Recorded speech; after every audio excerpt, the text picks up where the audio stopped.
چند ماه پیش 23 در گزارشی به امکان خرید مواد مخدر در فضای مجازی پرداخت. اینجام آدرس اون محلیه که از طریق اون کانال تلگرامی به ما دادن تا بیایم برای خرید مواد. بعد از پخش گزارش پلیس مبارزه با مواد مخدر ناجا به 23 اطلاع داد که مدت هاست پیگیر دستگیری این گروه توزیع کننده مواد مخدر در فضای مجازیه و اگر به نظر میاد که دست این گروه کمی بازه به خاطر اینه که پلیس در حال پهن کردن دام بزرگی برای سرشاخه‌های اصلی این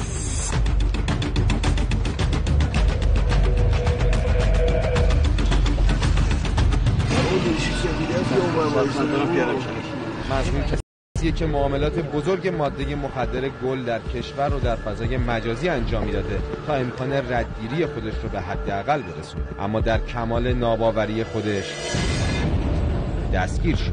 کنترل و مدیریت در روی سایت‌های فضای مجازی و سایت‌های نظیر تلگرام انجام میداده و فروش انواع گل، نحوه کشت اون و فروش بذل شاهدونه رو انجام میداده و از این طریق پولای کلونی به جیبش زده و تقریبا نزدیک 150 نفر رو تو یه هفته مدیریت میکرده. اما پس از دستگیری بچهای پلیس مبارزه با مواد مخدر متوجه شدن که متهم در محل زندگیش تجهیزاتی رو داره که میتونه از طریقش خرید و فروش مواد در فضای مجازی رو کنترل و مدیریت کنه. الان هم اومدیم اینجا تا اون تجهیزات رو جمع آوری کنیم. اینجا منزل شخصی متهمه که امورات رایانه‌ایشو و مدیریت شبکه‌های اجتماعیشو از اینجا انجام میداده. تو حومه شهر هم هست. بله در حومه شهر است. دنبال چیا میگردیم دقیقاً؟ سایر گوشی‌های تلفنی که متهم استفاده می‌کرده برای اتصال به اینترنت، چون هر کدوم از این گوشی‌ها یک سریال داره و در اتصال به اینترنت یک مشخصات رو نشون میده. کارت‌های اینترنتی است که سوژه برای اتصالش به اینترنت استفاده می‌کرده و از این طریق هر دفعه رد خودش رو جابجا می‌کرده. این تعداد داشته که هی بتونه عوض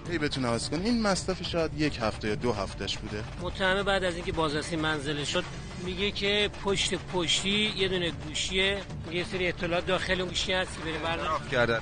بله خودش اعتراف کرد.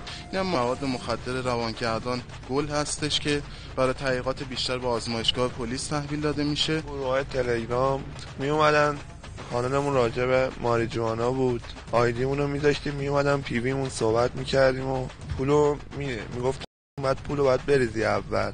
چجوری شد پیدا کردن؟ خودت میگی؟ من نه، ولی خیلی دقیق واقعا.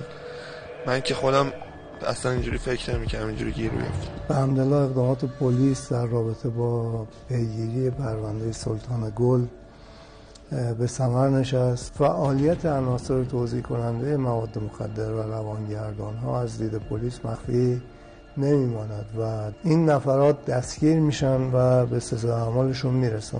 فکر نکنند که چون در فضای مجازی قرار گرفتن غیر قابل شناسایی